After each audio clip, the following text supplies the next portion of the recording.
And with that, the 2023 season comes to an end. Good night.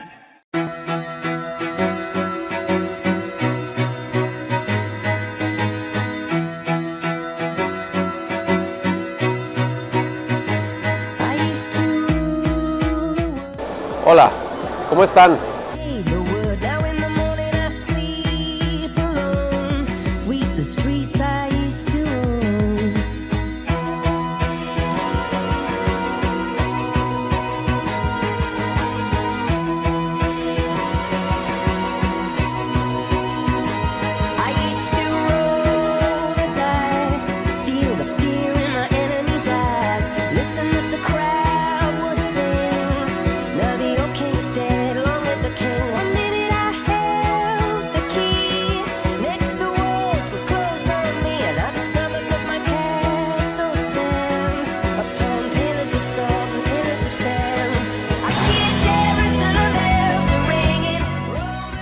Supports more thinner pieces and accuracy, that's it.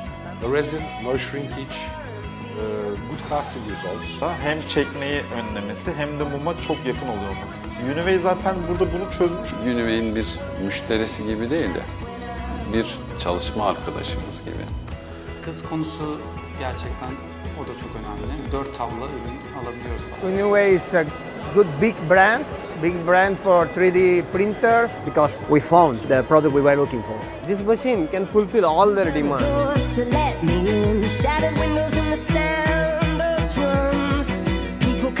But now I'm glad to inform you that Hyperjet is for sales.